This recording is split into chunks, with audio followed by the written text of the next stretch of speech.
하나님 말씀 보시겠습니다. 디모데후서 3장 15절로 17절까지 우리 한 목소리로 합독합니다. 15절 다 같이 합독합니다. 시작.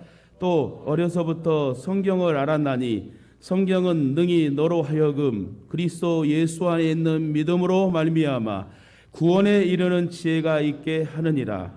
모든 성경은 하나님의 감동으로 된 것으로 교훈과 책망과 바르게 함과 의로 교육하기에 유익하니 이는 하나님의 사람으로 온전하게 하며 모든 선한 일을 행할 능력을 갖추게 하려 함이라. 아멘. 우리 옆에 분과 인사합시다. 사랑하고 축복합니다. 우리 한번 다시 따라합시다. 자녀에게 본을 보이는 부모가 됩시다. 할렐루야. 사람이 짐승과 다른 것이 무엇일까요? 사람이 동물과 다른 것이 무엇일까요? 다른 것이 있다면 사람에게는 경우가 있고 지키는 도리가 있습니다. 개나 돼지가 도리를 지킵니까? 경우가 있습니까? 만약 사람이 경우와 도리를 지키지 않으면 스스로 짐승화되어 가는 것입니다. 우리들이 지키는 마땅한 도리는 자녀들은 부모님을 공경하는 것입니다. 이것은 내 자신이 장수하고 복받는 비결이고 하나님의 계명이므로 반드시 지켜야 되고 자녀들은 부모에게 순종해야 되지요. 다음으로 도리는 양육의 도리가 있는데 어느 가정이든지 자녀를 소홀히 하지 않습니다. 다들 훌륭한 사람이 되기를 바라며 부모는 기도하는 마음을 가지고 애를 쓰고 투자를 합니다. 그런데 부모의 바람대로 바라지만 그렇게 자녀들이 바라는 대로 자라지 못하지요. 고로 훌륭하게 될 수 있도록 부모님이 잘 가르치고 본을 보이며 길러야 된다는 것입니다. 세상 교육기관이 많이 있지만 아이들이 태어나면 그 가정에서 제일 먼저 배우는 게 부모의 행동을 배우게 됩니다. 모든 교육의 시작은 가정으로부터 시작된다. 즉 가정에서 일어나는 모든 것은 그대로 배운다는 거예요. 아이가 태어나서부터 부모의 움직임과 모든 사항을 눈으로 보고 움직이며 따라하려고 하는. 그런데요, 잘못되게 가르치고 잘못된 일이 일어나면 다른 사람에게 책임을 전가하는 아이들이 많아요. 내 탓이요, 내가 부족해서 그렇습니다 라는 그런 모습의 마음이 아니라 안 좋은 일이 일어나면 다 남의 탓이요 하고 전가하는, 책임을 다른 사람에게 덮어씌우는 그런 인성이 모자란 아이들도 많이 있다는 것입니다. 이처럼 세상 것은 다 가르치지만 인성교육을 잘못하는 부모들이 많습니다. 식당을 가든 어디 가든 요지부동 질서 없는 그 아이들을 부모가 잡지 누가 잡겠어요. 식당에서 사장님이 뛰어다니는 그 아이들, 다른 손님들에게 피해를 끼치고 하는 그 아이들을 붙잡아서 애야 조금 뛰지 마라 하고 여러분 말할 수 있는 거잖아요. 그 말을 했다고 그 아이의 부모는 그 사장님에게 식당이 여기 아니면 올 데가 없냐 하면서 핀잔을 주면서 그냥 기분 나쁘게 나가는 부모도 있습니다. 인성교육이 되지 않는 자녀들이 부모님을 때리고 돈을 벌어 오라고 하며 살해까지 하는 폐륜적인 사건이 비일비재합니다. 며칠 전에도 노부모를 심부름시키는 것도 부족해서 때리고 화상을 입히며 그 노부모에게 돈을 벌어 오라고 하고 40대 아들이 그런데요. 이런 일들이 여러분 공개적이긴 하지만 비공개적으로도 얼마나 많은 일이 일어나는지를 모릅니다. 자녀가 하나밖에 없으니 너무 금이야 오기야 키워서 이런 일이 벌어지지 않았나 생각해 봅니다. 자녀들을 훈계할 때는 따끔하게 훈계해야 됩니다. 아닌 부부는 따끔하게 충고하고, 그렇지 않으면 자기 아이가 커서 다른 사람에게 또 상처를 받을 수 있어요. 이왕이면 일찍이 자녀가 빨리 그 부분을 알 수 있도록 부모가 가르쳐주고 여러분 훈계하는 것이 중요하다는 겁니다. 분명히 잘못된 것을 보면서도 그냥 넘어가는 부모는 훗날 후회하게 된다는 거예요. 그러므로 자녀가 성공하기를 원한다면 때론 야단도 쳐야 되고 회초리도 들어야 됩니다. 그런데 요즘에 한참 나오는 뉴스를 또 보게 되면 교사가 학생을 야단쳤다고 경찰에 신고해가지고 아이들 보는 눈앞에서 그 선생님을 경찰서로 잡아갑니다. 또한 아이들이 교사들을 집단 구타하는 일도 일어납니다. 그런데 오히려 부모들이 학교에 찾아와서 교사들에게 따지는 일들을 보게 되면 우리나라의 교육이 어떻게 흘러가는지 참으로 안타까운 현실에 우리는 살고 있습니다. 뭐 다 그렇지는 않겠지요. 과거 우리 공부할 때는 우리 선생님들도 그랬잖아요. 선생님의 그림자는 밟아서 안 된다. 선생님께서 바르게 가르치는 분들이 많죠. 간혹 엉뚱하게 인성이 안 된 선생도 있어가지고 그 밑에 뭐 곤욕을 받는 아이들도 있을 겁니다, 분명히. 그러나 대부분 교사들은 부모의 마음을 가지고 학생들을 가르칠 것입니다.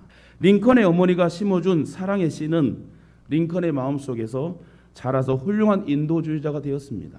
그런데 반면에요, 세계를 뒤흔든 2차 세계대전의 원흉인 히틀러의 손에 600만 명이 죽었습니다. 이러한 참혹의 결과의 원인은 히틀러의 어린 시절이 불운했기 때문에 그래요. 인성이 잘 형성되기 전에 상처를 크게 받았다고 합니다. 그 상처의 큰 원인은 히틀러 아버지는 장사를 나가면 몇 달씩 집을 비우게 되었다고 그래요.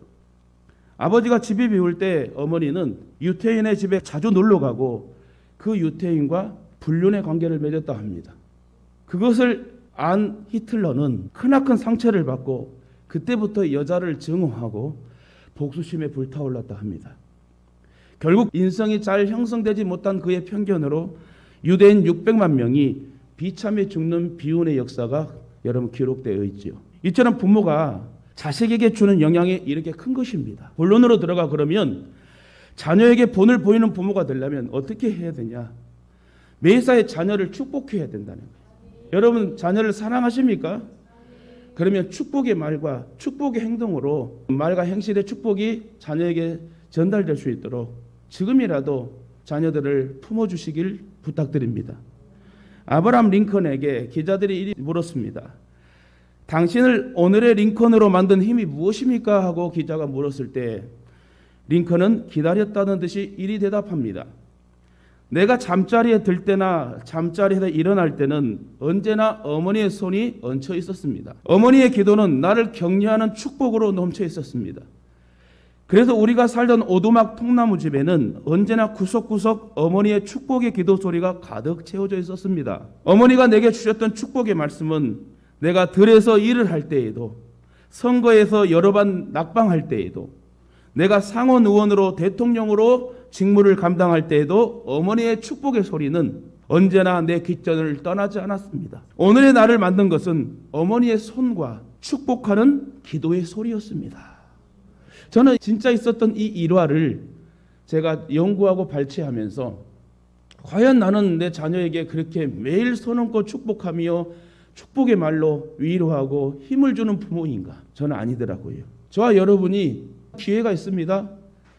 자라나는 아이, 다 큰 아이에게도 부모가 자녀에게 정말 사랑하는 마음이 있다면 축복의 마음을 담아 전달할 수 있는 기회가 있다면 여러분 마음껏 전달하시면서 축복의 말과 축복의 행동으로 안아주시길, 품어주시길 주님의 이름으로 축원합니다.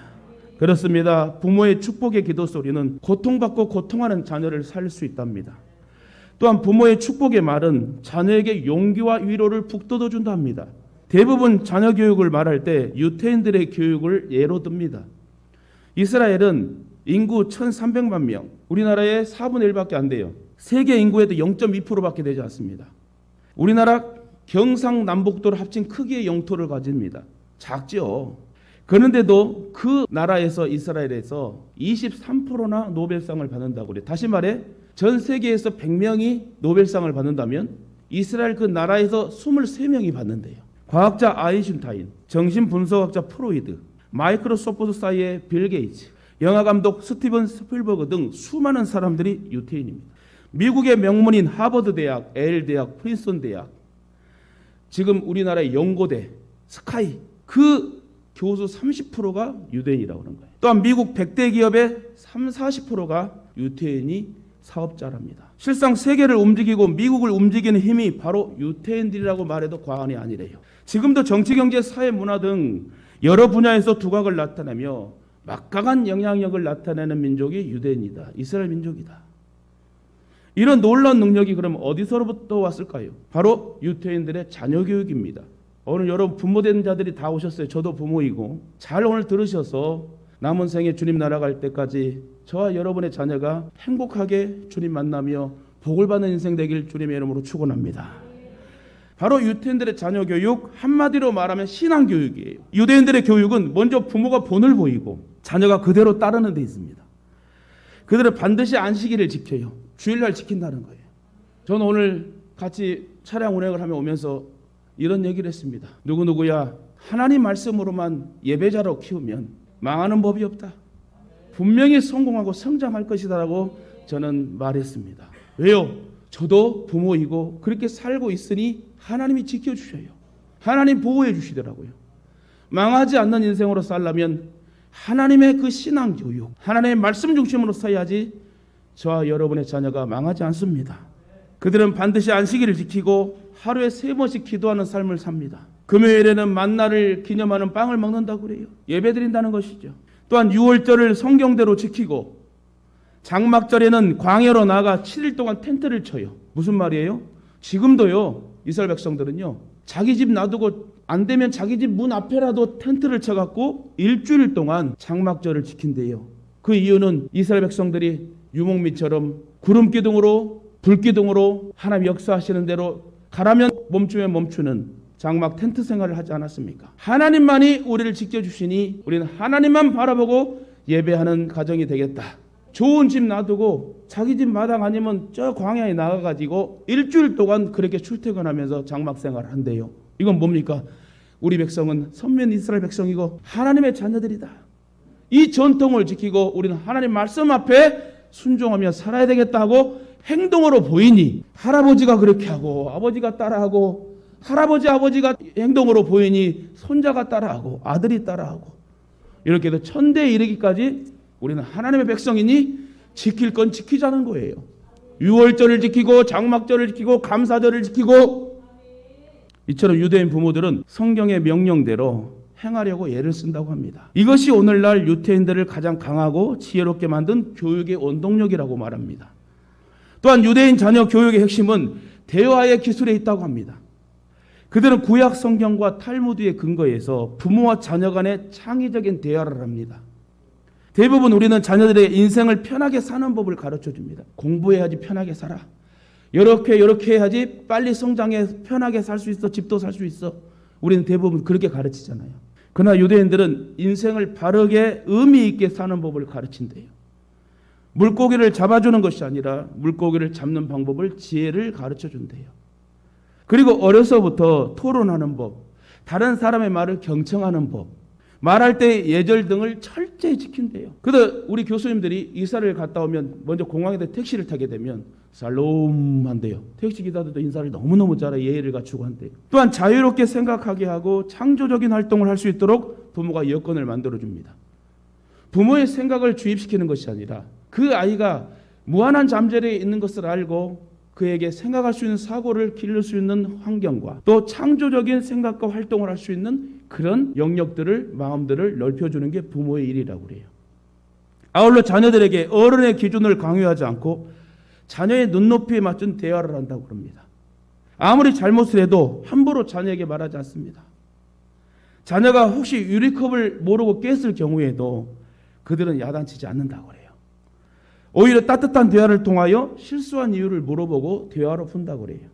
그리고 같은 실수를 반복하지 않도록 대화를 통해 교훈을 깨닫게 한다 합니다. 그런데 우리는 행위의 결과를 놓고 책망하고 야단을 치지 않습니까? 여러분 생각해 보니 우리 부모들이 너무 어렵게 힘들게 살고 또 힘들게 사는 그 모습을 보고 자녀들도 또 답습하고 이런 모습을 볼 때에 남은 여생은 우리가 진짜 자녀들에게 좀 잘해주고 본을 보이며 축복의 말을 해줄 수 있는 그런 부모가 되어야 될 줄 믿습니다. 천재 물리학자 아인슈타인은 4살 때까지 말을 더듬었다고 합니다. 말 더듬이였대요. 학교에 가서도 수학을 제외한 모든 과목에서 과락, 낙제 점수를 받았습니다. 담임 선생님조차 다른 아이들의 수업에 방해가 된다며 그를 가르칠 수 없다고 부모에게 말합니다. 그는 한마디로 전응하러 낙인이 찍힌 외톨이 학생이었습니다. 그러나 그 부모님은 좌절감이나 자책감 대신에 희망과 용기를 주었습니다. 가능성의 말을 항상 들려주시면 너는 할 수 있어. 할 수 있어. 하나님 너에게 무한한 잠재력을 줬어. 그리고 격려하며 축복의 말로 위로했답니다. 너는 세상에 다른 아이들에게 없는 훌륭한 장점이 있을 거야. 그래서 이 세상에서는 너만이 감당할 수 있는 일이 너를 기다리고 있을 거야. 그 길을 우리는 찾아가면 되는 거야. 너는 틀림없이 훌륭한 사람이 될 거야. 이처럼 하루에도 수없이 격려를 하고 용기와 희망을 북돋아 주었습니다. 그랬더만 그 결과 수학 분야에 탁월함을 보인 그는 마침내 위대한 물리학자가 되어버립니다. 이렇게 부모의 축복과 격려의 희망의 말이 낙제생 아인슈타인을 세계적인 물리학자로 만들고, 여러분 마트 가면은 아인슈타인 우유까지 생긴 것처럼, 종교개혁자 루터는 어린아이의 가정교육은 빠르면 빠를수록 좋은데 사랑이 아동교육의 원동력이다 라고 말합니다. 또한 징계를 할 때는 하나님의 말씀과 사랑으로 해야 된다고 말하고요. 벌할 때는 벌하는 사람도 하나님을 두려워하는 심정으로 벌하며, 벌을 받는 아이도 하나님 앞에서 책망받는 걸 느끼고 그 벌을 받아들이고 수용해야 되고 인정해야 된다고 말합니다. 또한 아이를 잘 양육하도록 그 부모는 기도해야 된다는 거예요. 그렇습니다. 하나님은 축복하는 입술을 기뻐하십니다. 우리가 말하고 선포하는 그 소리를 그대로 듣고 응답하십니다. 이제부터라도 여러분 부정적인 말, 찌르는 말, 책망의 상처의 말을 하지 마십시다. 저도 웬만하면 줄이려고 합니다. 그리고 항상 긍정의 말로 자녀를 축복하십시다. 할 수 있거든 여러분 날마다 머리에 손 얹고 축복의 언어로 기도를 해주시길 바랍니다. 제가 생각을 해봤어요. 저도 아들, 딸이 있지만 시집가고 장가가면 저의 마음속에는 같이 동네에서 같이 살고 싶은데 또 그렇게 됩니까? 벌써 딸아이는 외국에 살고 싶다고 하는데 기도해야 되겠어요. 외국에 가면 안 되는데 라고. 근데 부모 마음이 그렇잖아요. 사랑하는 자녀들이 같이 살고 하면 좋은데 때가 되면 그들도 어른이 되어 나가게 되잖아요. 내 품에 있을 때 머리에 손을 한 번 더 얹어 축복할 수 있다는 거예요. 근데 혹시나 내 자녀들과 같이 살고 있다면 그 자녀가 어린아이든 다 큰 장성한 어른이 되었더라도 그 아이의 머리에 손 얹고 축복할 수 있는 부모가 되면 좋겠어요. 진심으로 한번 부탁드리는 거, 저도 여러분도 한번 행함으로 정말 그 아이의 손을 얹고 쑥스러우면 잠을 자고 있을 때 조용히 손을 얹어서 얌전히 손을 얹어서 축복하는 기도의 소리가 그 부모의 기도가 되었으면 좋겠습니다. 여러분 할 수 있거든 날마다 머리에 손을 얹고 축복의 언어로 기도를 하면은 자녀들은 긍정적인 자상을 가지게 됩니다. 아울러 적극적이고 자신감을 가진 아이가 될 것입니다. 어떤 상황에서도 자녀를 오히려 격려하고 칭찬을 많이 해주시길 바랍니다. 날마다 자식을 축복하는 믿음의 부모가 되시길 바랍니다. 그리하면 기쁨과 감사와 찬양이 넘치는 복된 가정이 될 줄 믿습니다. 두 번째로 자녀에게 본을 보이는 부모가 되려면 말씀을 가르치고 지켜야 됩니다. 자기도 지키고 자녀들도 지킬 수 있도록 말씀을 잘 가르쳐야 된다. 한국 속담에 3살 버릇이 여든 간다라는 말이 있습니다. 성경에도요. 잠언 22장 6절이 보니 마땅히 행할 길을 아이에게 가르치라. 그리하면 늙어도 그것을 떠나지 아니하리라. 이것은 조기 교육의 중요성을 강조하는 말씀인데요. 어려서부터 어머니에게 유대인 교육을 받았던 모세는 모든 것이 보장된 애굽 공주의 아들이란 칭함을 버리고 이스라엘 백성들과 함께 고난을 받았습니다. 젖될 무렵부터 성전에서 생활했던 사무엘은 이스라엘 나라를 건국하는 중요한 또 역할을 했습니다. 이와 같이 어려서부터 하나님의 말씀으로 자녀를 양육하는 것은 매우 중요합니다. 우리는 자녀들에게 인간의 가치와 목적이 황금, 만능, 권력, 쾌락으로 흘러서는 안 된다는 사실을 분명히 가르쳐야 됩니다. 그리고 부모가 먼저 모범을 보여줘야 됩니다. 부모가 아이들의 모범이 되지 않는다면 자녀들이 올바로 자라날 수 없는 것입니다. 부모된 우리가 먼저 오직 주의 교양과 훈계로 바로 설 때 자녀들 역시 오직 주의 교양과 훈계로 바로 서게 될 줄 믿습니다. 잠언 12장 18절에 보니 칼로 찌름같이 함부로 말하는 자가 있거니와 지혜로운 자의 혀는 양약과 같으니라고 말씀합니다. 이스라엘 사람들이 5살 때부터 가르치는 조기 교육 토라에서 가장 먼저 가르치는 말에 대한 7계명은 다음과 같습니다. 첫째, 항상 연장자에게 발언권을 먼저 준다. 둘째, 다른 사람 이야기 도중에는 절대 끼어들지 않는다. 셋째, 말하기 전에 충분히 생각한다. 넷째, 대답은 당황하지 말고 천천히 여유 있게 한다. 다섯째, 질문과 대답은 간결하게 한다. 여섯째, 처음 할 이야기와 나중에 할 이야기를 구별한다. 일곱째, 잘 알지 못하고 말했거나 잘못 말한 것은 솔직하게 인정한다. 이렇게 5살 때부터 유대인 부모들은 말하는 법을 가르친다고 합니다. 그렇다면 우리의 자녀들도 매사에 생각하면서 말을 하여 곤란한 상황이 일어나지 않도록 기도하고 주의해야 될 줄 믿습니다. 특히 자녀들을 하나님께 맡기십시다. 엘리 제사장들을 보면 그에게는 두 아들 홈니와 비느하스가 있었습니다. 사무엘상을 읽다 보면 홈니와 비느하스에게는 어머니가 기록되지 않았어요. 그래서 제 생각은 이렇게 한번 생각해 봤습니다. 아마도 미루어 짐작하기는 내 생각에는 어머니가 일찍 돌아가신 것이 아닌가 싶습니다. 그래서 어머니의 사랑을 받지 못하고 자란 엘리 제사장의 아들들은 하나님께서 불량자라고 칭할 정도로 잘못 성장하게 되지요. 그런데 사무엘은 어머니인 한나가 사무엘을 하나님께 맡겼습니다. 그래서 사무엘은 이스라엘을 구하는 위대한 인물이 되었지요. 고로 저와 여러분들도 자녀들을 주님 안에서 양육하십시오. 꼭 예배에 참석시키시고 하나님께 자녀를 맡기시며 자녀를 위해 정성껏 기도하시길 바랍니다. 그리하면 어두움과 유혹을 이길 수 있는 하나님의 인도하심과 섭리가 나타날 것입니다. 누군가 말합니다. 우리가 자녀를 24시간 따라다닐 수는 없습니다. 그러나 자녀를 위한 기도는 24시간 꼭 따라다닙니다. 저는 이 말에 감동을 먹었어요. 내 자녀를 사랑하며 축복의 말을 하며 기도하는 부모는 분명히 3대, 1000대 이르기까지 복을 받고 형통한 삶을 살게 될 줄 믿습니다. 말씀 맺겠습니다. 본을 보인다는 것만큼 훌륭한 교육은 없습니다.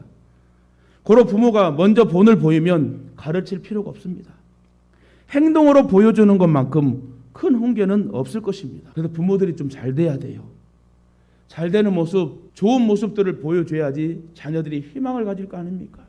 부모님들이 먼저 말씀에 순종하며 주님을 사랑하는 열매를 가정에서 실천한다면 자녀들은 그 부모의 모습을 닮아 그리스도 안에서 훌륭히 자라는 복된 자녀가 될 것입니다. 그런데 부모들이 본을 보인다는 것이 쉬운 일이 아니죠. 그래서 우리는 먼저 부모들이 은혜를 받아야 돼요. 은혜를 받으려면 예배자가 돼야 되고요. 정말 여러분 그렇지 않습니까? 저도 그렇고 여러분도 예배를 드리지 못하면 찝찝하잖아요. 그렇게 몸이 아프고 힘들고 그럼에도 불구하고 예배에 서서 말씀을 전하면 또 하나님 힘을 주시고 이 예배를 통해서 하나님 우리에게 능력 주시고 복을 주시는 것인데 이 예배를 통하여 먼저 부모가 은혜를 받아야 은혜의 말이 나오지 않겠습니까? 예배를 못 드리고 은혜를 못 받으니까 자녀들에게 욕이 나가는 거예요. 그래서 저도 부모고 여러분도 부모라면 자녀를 사랑한다면 자녀가 잘 되길 원한다면 첫째 예배자가 되시고 은혜를 받고 은혜의 말과 축복의 말을 자녀들에게 쏟아 부어 주시길 주님의 이름으로 부탁드립니다. 유대인들은 아까도 말했지만 자녀들에게 잡은 고기를 주지 않고 고기 잡는 지혜의 방법을 가르쳐 줍니다. 특히 재산을 물려주지 않고 돈을 바르게 버는 법과 관리하는 법 그리고 바르게 사는 길을 첫째 알려준다고 말합니다. 그렇습니다. 가정은 인간의 감정과 정서가 싹트고 자라는 요람이며 참 교육의 현장입니다. 특히 가치관과 인생관이 터전이 되는 그런 교육의 장이죠. 고로 부모는 마땅히 자녀들의 말을 들어주는 귀가 열려야 돼요. 듣지도 않고 안 돼! 이러지 말고 들어줄 수 있는 그 귀가 열려야 된다. 또한 칭찬하는 입술이 돼야 된대요. 오늘 여러분 집에 가셔서 진짜 자녀들에게 한번 안아주면서 사랑한다 아들아이, 사랑한다 딸아이 하면서 여러분이 전라도 버전이든 경상도 버전이든 한번 안아주고 10,000원짜리 하나 딱 줘요. 그러면 여러분 어버이 주일날 뭐가 돌아오겠어요? 10,000원짜리 씹으면 100만 원이 돌아올지 어떻게 합니까? 여러분께 현명한 지혜로운 부모가 되시기 주님의 이름으로 부탁드립니다. 여러분 그리고 채찍을 든 손과 기도하는 무릎이 있어야 된대요. 여러분 매를 들어야 훈계가 되고 양육이 되는 건 아닙니다. 하지만 죄를 지었을 때 악을 행했을 때 하나님의 방법으로 살지 못했을 때는 여러분 훈계 회초리가 필요하지 않을까요? 누구 자식이든 내 자식이든 다 귀합니다. 내 자식만 귀한 게 아니에요. 내 자식이 바르게 커야 다른 사람을 찔르지 않고 상처를 주지 않을 거 아닙니까? 내 자녀가 언젠가는 바르게 크지 못하게 되면은 남에게 상처도 주지만 본인도 상처를 크게 받아서 돌아오는 거예요. 그래서 여러분 빨리 철든하게 될 수 있도록 정말 하나님의 방법대로 말씀대로 잘 커가지고 인정받고 칭찬받는 그런 자녀가 될 수 있도록 저와 여러분의 부모가 말씀 중심으로 서서 말씀으로 이 아이들을 잘 가르치기를 주님의 이름으로 부탁드립니다. 부모가 자녀에게 욕은 물론 조주도 하지 않아야 하고 또한 방치 방관해서도 안 됩니다. 기도하며 키운 자녀는 망하는 법이 없습니다. 할렐루야. 저도 그래요. 기도하다 보니 아이들을 기도로 키우다 보니 같이 예배드리면서 같이 오늘 여러분 나아가지 않습니까? 여러분 자녀를 사랑하신다면 남은 여생 그 자녀를 위해 간절히 축복하며 기도하는 부모가 되시길 바랍니다. 그리고 사랑과 근면 소망을 심어줘야 하고 경험과 자립심과 적극적인 신앙을 확실히 심어줘야 됩니다. 이처럼 양육하면 우리들의 자녀가 바르게 자라고 성공적인 자녀로 양육될 줄 믿습니다. 그러므로 여러분의 자녀를 하나님께 맡기시길 바랍니다. 그래야만 하나님은 분명히 우리 자녀를 책임져 주십니다. 아무리 유산을 많이 물려준다 하더라도 자녀들이 하나님을 모르면 망합니다. 그런데 믿음을 물려주면 그들은 믿음으로 세상을 이기는 놀라운 삶을 살 것입니다. 저와 여러분의 자녀를 하나님께 맡기시고 늘 기도로 자녀 양육에 승리하는 복된 심령 되시길 주님의 이름으로 축원합니다. 특히 자녀를 축복하며 사랑하시길 바랍니다. 오직 하나님 말씀으로 가르치고 양육하시길 바랍니다. 무엇보다 자녀들에게 참된 본을 보이시길 바랍니다. 그래야면 우리 자녀들도 천대에 이르기까지 참된 본을 끼치는 복된 그리스도인으로 살 줄 믿습니다.